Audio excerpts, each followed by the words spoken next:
Okay, let's talk about two more episodes of Star Trek. One, Mirror Mirror. That, as I recall, was written by Jerome Bixby. Mirror Mirror. And it was a very useful show. Yeah, that's right, it was Jerome Bixby. All our lead characters changed from nice people to bad people. And you know what? In so doing, it illuminated what they were really like. It was a very useful episode in that respect. In fact, I wish we had done it in the first season, but of course we didn't have the script, and we were fortunate to get what we could. But in showing these people in a different vein, it illuminated parts of the characterization that the audience wasn't aware of yet, and has helped them understand it. Okay, next question. Shore Leave. Shore Leave was a favorite of mine because the director,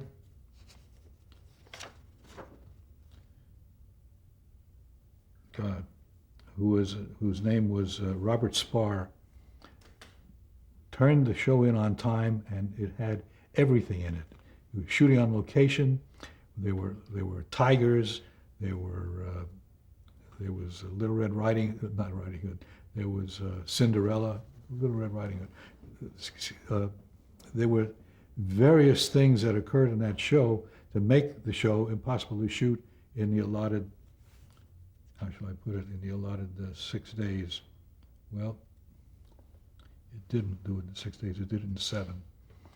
But it was full of stuff. And there's a tale that hangs on that. Some years later, I was filming a show that I did called Then Came Bronson, and we were, at this time, filming in Colorado. We went all across the country in Colorado, and not far from where we were in Colorado was another movie unit making an entirely different production, scouting locations, and in the plane that we're using to transport them, there was Jerry Finnerman and Bob Spar, the director. That plane crashed, and we had made plans that we were going to visit with each other before that happened. Bob Spar died in that crash, and Jerry was very severely injured, and so it kind of holds a special place in my memory. You wish things hadn't happened the way they did. Let me just ask about one more episode, only because this seemed to be a very popular episode among fans, and that's The Trouble with Tribbles. Well, that's very popular with fans. I confess that in the beginning I wasn't too thrilled with it because not because it wasn't well written or funny, because it was, but I felt that it might be the wrong kind of material for Star Trek, and I was wrong. It was evidently the kind of material for Star Trek because everybody who saw the show liked it a lot and enjoyed it. It was an enjoyable episode. Just a couple of details about some of the things to do with the original Star Trek. You mentioned earlier when we weren't recording about the chair that Kirk sat in and that it was eventually sold. Can you tell me that again? The captain's chair. Yes, I know. The captain's chair, along with a whole bunch of other bridge instrumentation and panels, were appropriated by some people who did not work at the studio. What had happened was that, as studios will, when they have set pieces that have been used and they can't see any further use for that particular set piece, they'll junk it because they don't have room to hold it on the lot. Regular kind of sets they could keep and use because you can just make square walls. You can do anything you want with. But when you have doors that are triangular or round or what have you, it's difficult. The components of the bridge set of Star Trek were such that the studio couldn't use it once the show was canceled, and they said junk the set. Well, someone at Paramount at that time called someone at UCLA who was an engineer or something like that, and said, "Hey, they're junking the Star Trek sets. If you want the bridge, you can have it, but you got to pick it up and take it away yourself." And that's what the deal was for the studio. They felt that, hey, they saved money. They didn't have to pay to have it transported and to break it up. So these people came by in a truck and took the bridge elements, including the captain's chair, and including all the readout panels and whatever kind of gizmos there were. The man who had the captain's chair rigged some extra buttons on the right arm of the chair so that by pressing a button he could open and close his drapes at home. And he kept it for all those years. It resided at his house. Here comes a Hollywood auction, and it's a Star Trek auction, and somehow someone at the auction house found out that this woman, the man's widow, still had all the stuff. And the studio had no title to it because they'd thrown it out and there was no copyright at that time. So they brought the chair in, and Matt came to see it, and myself and Herb Solo, and we all verified that this was the actual captain's chair. It was built on another chair that was a commercially built chair for the time, but it had a superstructure on it that was totally different. That chair went up for auction, and the hammer price was $250,000. Add 17.5% commission and 8.25% sales tax, and you have one chair that sold for well over $300,000. The same parties also had various other devices that I mentioned to you, and they all sold for goodly sums. That was what happened. So, in a way, it was kind of thrilling. One person I didn't mention when I was talking about cast members is Majel Barrett. Can you speak about her? Well, I find her surprisingly talented. She's now producing shows.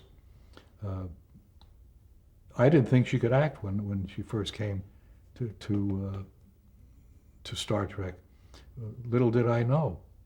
What I was doing is what I cautioned you about prior in this interview, was the fact that you should not confuse the character with real life.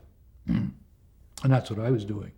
She played a character that was inherently wimpy, and I didn't see past that to what she could really accomplish.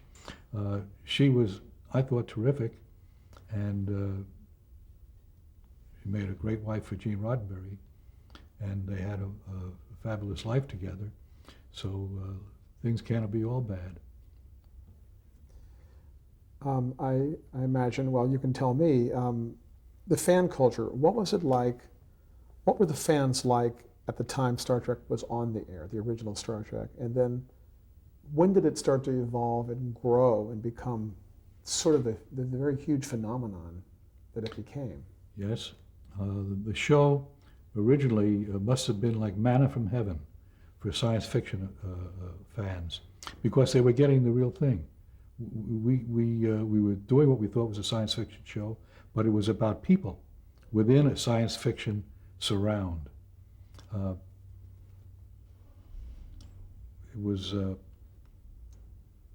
It was fortuitous for them.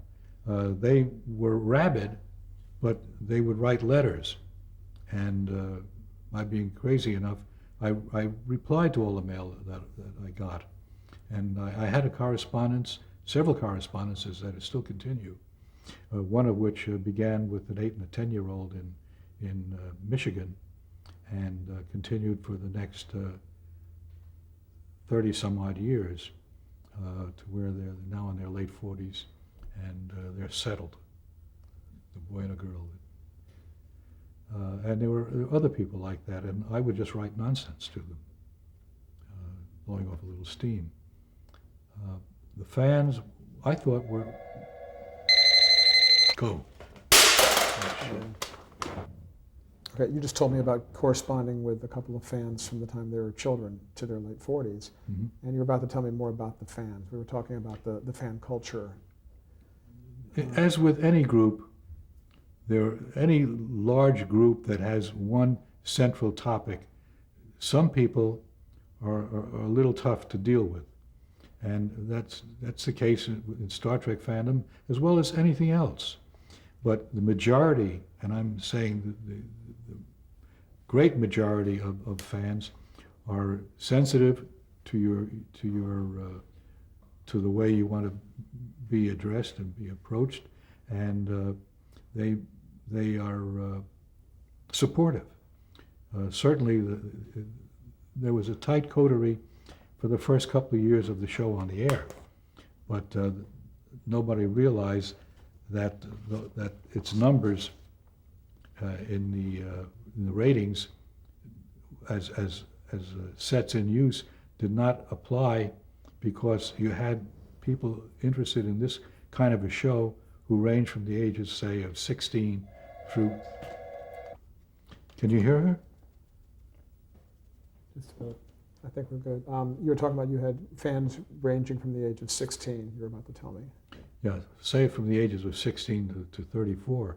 Now, that's the people who buy the goods, but it wasn't properly realized by, I'm going to have to stop. Thank you. Okay, you can start again.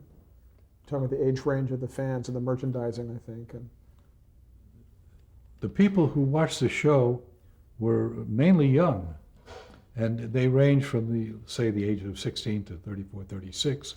And they were the buying public, but nobody realized it then, because the Nielsen count depended upon how many households were viewing the product, not what kind of households were they and who was in them. So I feel if that had been taken care of, the show would have made it and gone on to be successful. As it was, the show was unsuccessful, at least in our mind, because we got canceled, and it was a struggle every year to stay alive. Were you there to the very end, or did you leave sometime during the third season? I left a little past midway on the third season.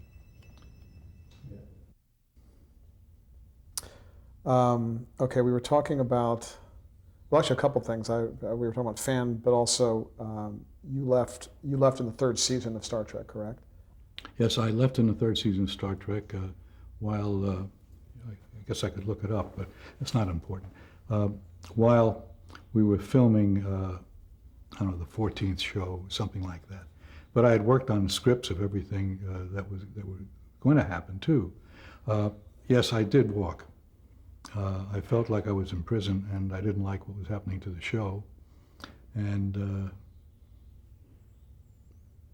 I said, I have two associate producers who know how to do the show inside out. I've kept them by my side and trained them, so that in case anything ever happened to me, if I broke a leg, there'd be someone in there who could take over.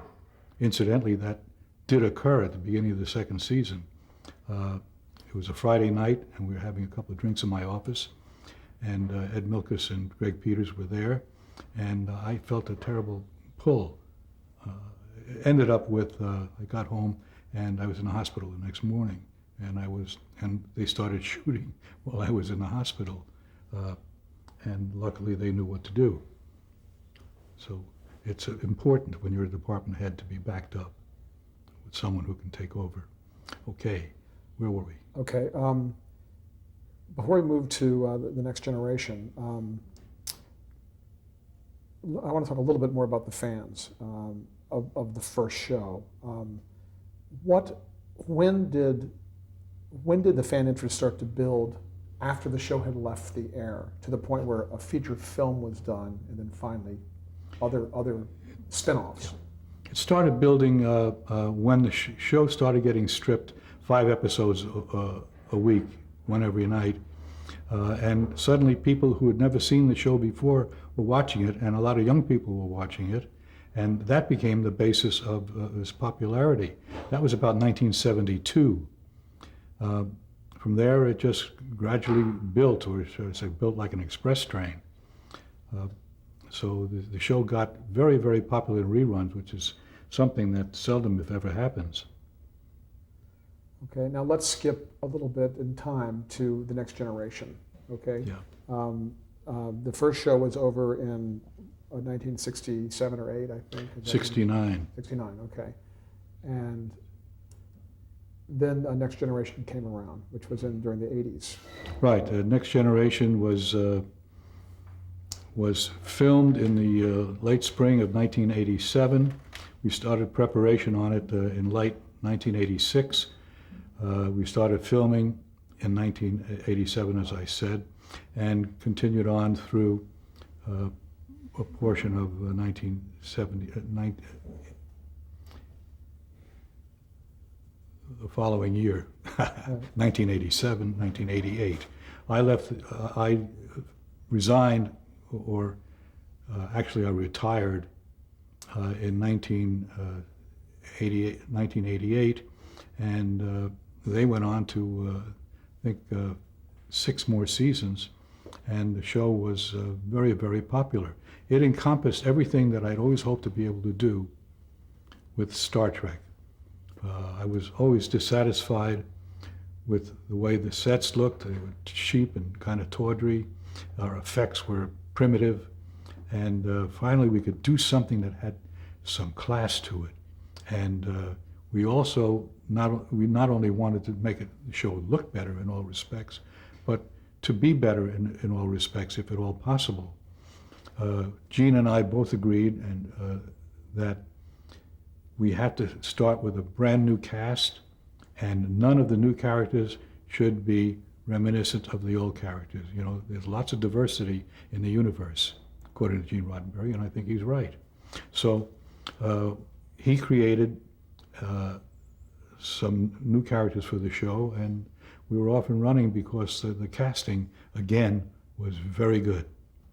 Very good on this show. God, it was some fortuitous things happened, and some fortuitous things happened with various other areas, such as budget and schedule and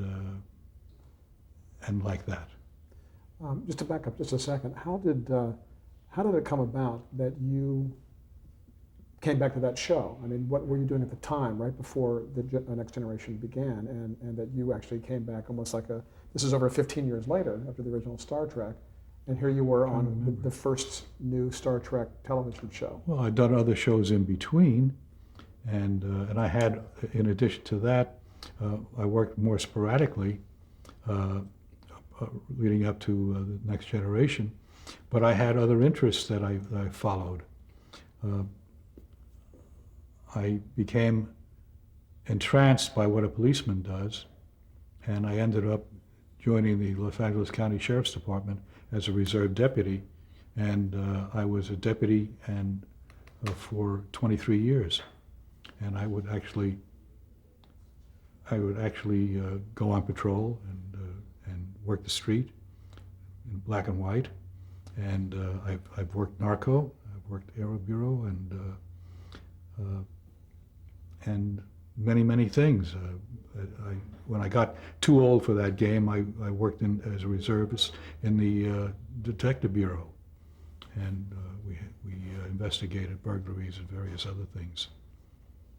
So the same time you were doing this, so the same time you were in the reserve, you were a deputy sheriff and everything, at the same time you were still producing television shows, Yeah. and all at the same. Yeah.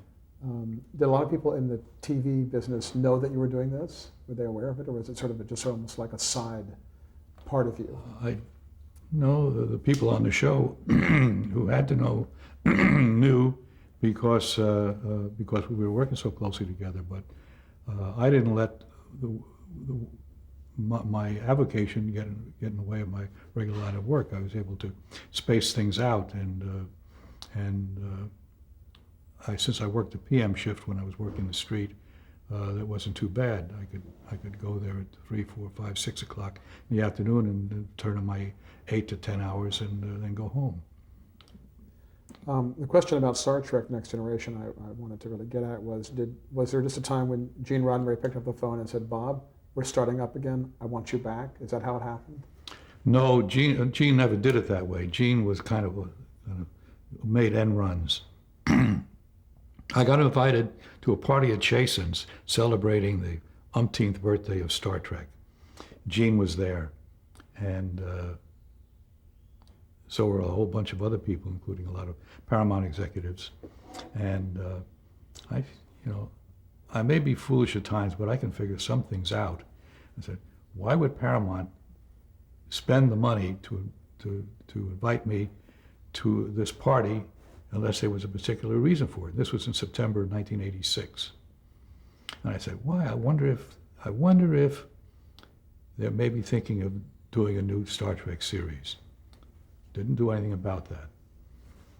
A few weeks after that, I got a call from Gene Roddenberry, and he said, "Hi, Bob. Listen, we're running some sci-fi movies here at the studio, and wondered if you'd like to come and take a look at some of them." And I said, "Sure." And so I met him at the projection room the following morning, and we went. We saw a little thing called Blade Runner. No, we didn't see Blade Runner. We saw Alien, and pretty good picture, you know. And funnily enough, there were people there who I knew from the old show. The writer of Tribbles, David Gerald, was there at this screening, and so was Ed Milkis, who by this time was a very successful movie producer, and we made a date to. I said, "Listen, if you want to see a good science fiction film, why don't you, if you want to try Blade Runner?" And Gene said, "What's that?" He'd never heard of the show. So we got Blade Runner and screened it the next day, and he came out all glowing. It was quite an experience. So this is on the way to saying that he usually edged in, and then finally said, I realized what he was doing along with Ed Milkis, because Ed was going to be a producer on the show. They were checking me out to see if I was too long in the tooth. Well, in those days I wasn't. It isn't like today, but in those days I wasn't. I was in good shape mentally and physically, and before I know it, I'm back at work at Paramount, and I haven't even signed a deal memo yet. And this was October 1986, and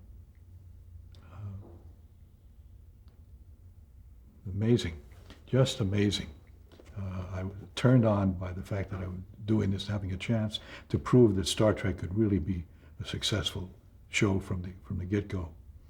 And everything turned our way.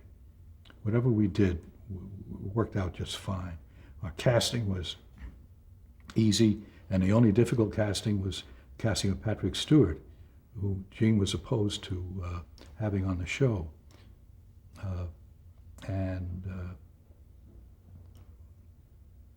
Finally, Patrick was aboard, and the casting problem was over because everyone else was really easy.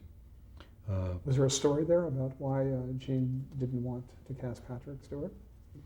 Well, here's what happened.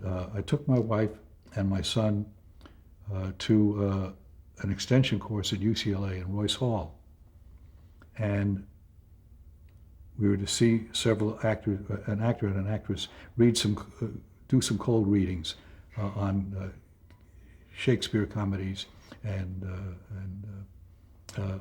another playwright's, modern-day playwright's work.